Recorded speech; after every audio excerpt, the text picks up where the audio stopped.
তখন আমার আল্লাহ তাআলা ডাক দিয়া বলেন, বান্দা তুমি জানো না, তুমি বুঝো না, তুমি জানো না রে বান্দা, তুমি এইখানে একদিন আর 2 দিন না, 1 বছর আর 2 বছর না, আমি আল্লাহ তোমাকে এই জায়গায় মৃত্যু অবস্থায় কাটিয়ে দিছি 100 বছর। উজাইর নবী এবার আশ্চর্য হলেন, এটা কি বলেন, এতটুকু সময় আমার কাছে অনুভব হলো, কিন্তু 100 বছর চলে গেল।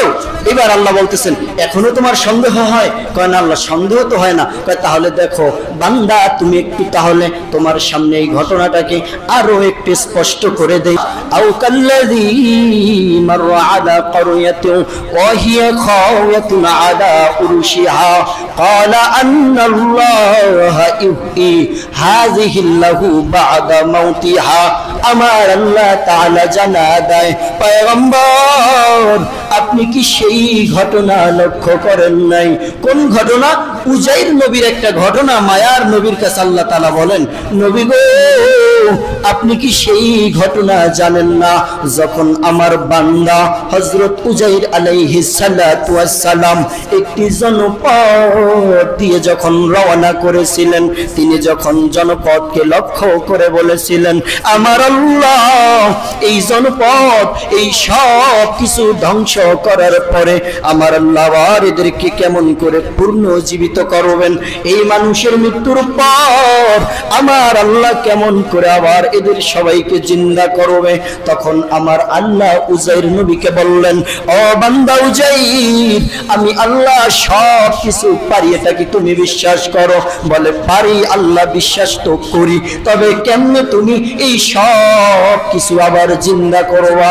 তখন আমার আল্লাহ তাআলা রব্বুল আলামিন মৃত্যু থেকে জিন্দা করতে পারেন এইটা বোঝানোর জন্য হযরত উজাইর নবীকে মৃত্যু দান করলেন। মৃত্যু দান করার পর আমার আল্লাহ তাআলা রব্বুল আলামিন আবার উজাইর নবীকে যখন পুনর্জীবিত করলেন, জীবিত করার পরে আমার আল্লাহ ডেকে বললেন, বান্দা তুমি আবার একটু বলো, তুমি এই অবস্থায় এখানে কয় কাল কাটিয়েছো? উজাইর নবীকে আল্লাহ জিজ্ঞাসা করতেছেন মৃত্যু থেকে জীবিত করার পর, যে তুমি এইখানে কয় কাল কাটাইলা? তখন উজাইর নবী ডেকে বললেন, আল্লাহ আমার মনে হয়, আমার মনে কয় আমি এইখানে মনে হয় 1 দিন অথবা 1 দিনের থেকে বেশি কম এতটুকু সময় আমি এখানে কাটাইলাম। তখন আমার আল্লাহ তাআলা ডাক দিয়া বলেন, বান্দা তুমি জানো না, তুমি বুঝো না, তুমি জানো না রে বান্দা, তুমি এইখানে 1 দিন আর 2 দিন না, 1 বছর আর 2 বছর না, আমি আল্লাহ তোমাকে এই জায়গায় মৃত্যু অবস্থায় কাটিয়ে দিছি 100 বছর।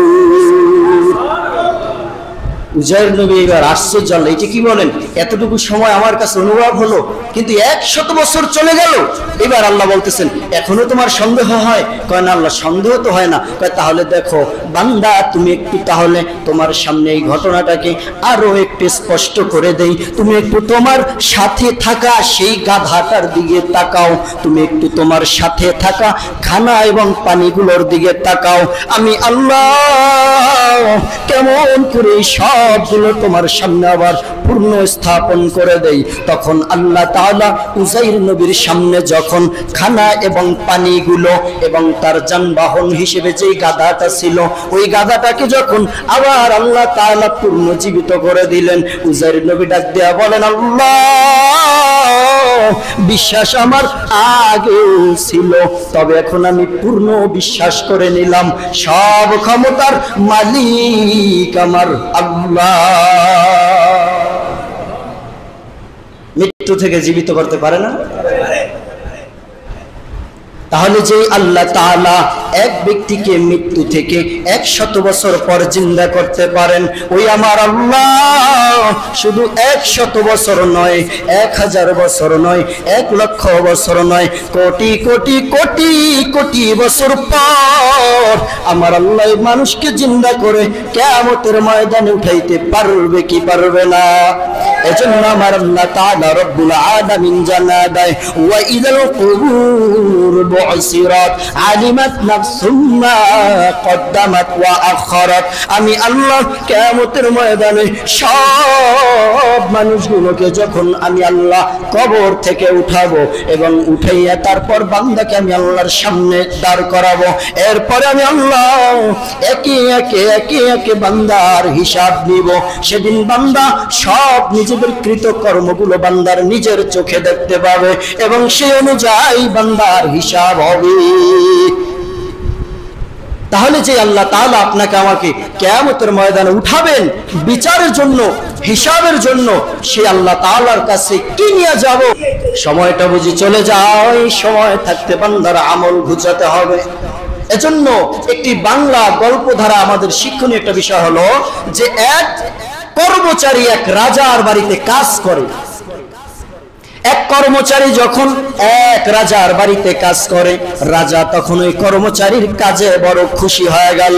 এবার কর্মচারীর কাজে খুশি হয়ে রাজা একদিন ডেকে বলে, ও কর্মচারী শোনো, তুমি এত কাজ দীর্ঘকাল আমার বাড়িতে তুমি কাজ করেছো, তুমি আমার বাড়িতে দীর্ঘদিন পর্যন্ত কাজ করো, তোমার কাজে এবং তোমার সততা দেখে আমি বাদশা বড় খুশি হয়ে গেলাম। তবে এবার আমি বাদশা তোমাকে একটা সুযোগ দিলাম, তোমার প্রতি সন্তুষ্ট হয়ে আমি তোমাকে কিছু উপহার দিতে চাই। বাদশাহ কি উপহার আপনি আমাকে দিতে চান? এবার ওই বাদশা ডেকে বলেন, কর্মচারী শুনো, তোমাকে আমি সেই উপহার দিতে চাই। আমার বাড়ি থেকে তোমার যেটা পছন্দ হয়, তোমার যেটা ভালো লাগে, তুমি সেখান থেকে সেইটা তুমি নিয়ে যাওয়া। তবে সময় হলো সকাল থেকে সন্ধ্যা। এই সকাল থেকে সন্ধ্যা পর্যন্ত সময়, এই সময়ের মধ্যে তুমি আমার বাড়ি থেকে যা কিছু নিয়ে যাইবা, যেটা পছন্দ হয় তুমি সেইটা নিয়ে যাইবা, কেউ তোমাকে বাধা দিবে না, নিষেধ করবে না। এবার কর্মচারী বড় খুশি হয়ে গেল, বড় সন্তুষ্ট। আমার বাদশাহ, আমার রাজা আমাকে খুশি হয়ে এত উপহার দিল, হ্যাঁ আমি রাজার দরবার থেকে ভালো ভালো ভালো ভালো জিনিসগুলো আমার বাড়িতে নিয়ে যাব।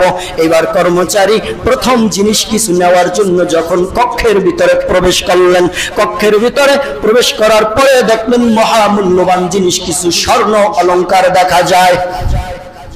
কর্মচারী মনে মনে চিন্তা করলো, হ্যাঁ এই স্বর্ণ অলংকার গুলো আমি আমার বাড়িতে নিয়ে যাব। তবে সামনে আরো একটা দরজা তো দেখাই যায়, দেখি সামনের দরজাটা খুলে কি দেখা যায়। এবার ওই কর্মচারী সামনের দরজাটা যখন খুললো, সামনের দরজা খুলে দেখতেছেন ওই দরজার মধ্যে, ওই কক্ষের মধ্যে আরো মহামূল্যবান জিনিস দেখা যায়। কর্মচারী চিন্তা করলেন, হ্যাঁ এই মহামূল্যবান জিনিসগুলো আমি নিব। তবে সামনে আরো একটা দরজা, এই দরজাটা খুলেও আমার একটু দেখা দরকার, এইখানে এমন কি পাওয়া যায়। ওই কর্মচারী আবার সামনে গিয়া যখন তৃতীয় দরজাটা খুললেন, দরজাটা খুলে দেখলেন কক্ষের ভিতরে সুন্দর একটা দামি খাট দেখা যায়। এত দামি, এত মূল্যবান, ওই কর্মচারী দেখে বড় খুশি হয়ে গেল। কর্মচারী বললেন, আর কিছু নেই আর না নেই, এই মহামূল্যবান দামি খাটটা আমি নিবই নিব।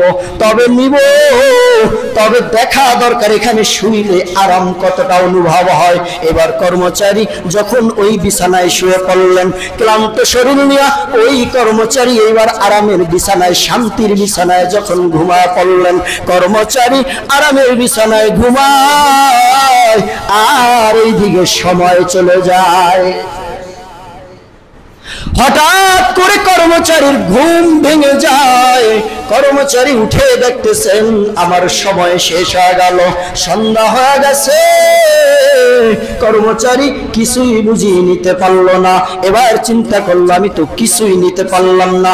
তবে মাথার কাছে সামান্য ঝুরি ব্যাগের মধ্যে অল্প কিছু স্বর্ণ মুদ্রা দেখা যায়, হাতে করে এই কিছু স্বর্ণ নিয়ে যায়।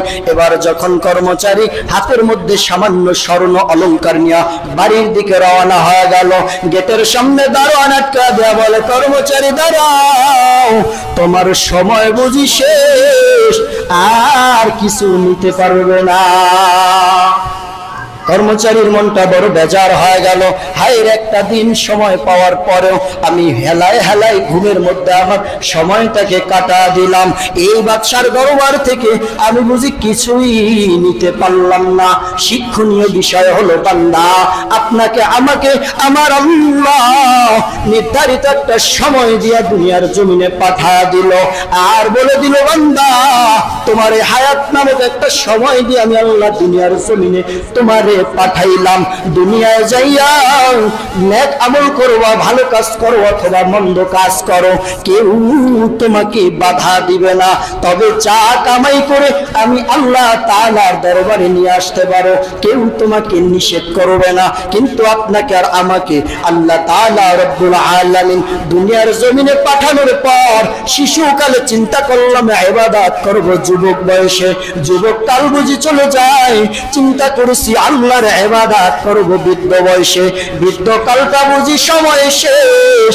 এবার অল্প অল্প আমল যখন শুরু করেছি, বাড়ির দরজা আজরাইল এসে ডাক দেয়া বলে আব্দুল করিম তোমার সময় বুঝি শেষ হয়ে গেছে, এবার বুঝি খালি হাতেই কবরের দিকে রওনা দিতে হয়।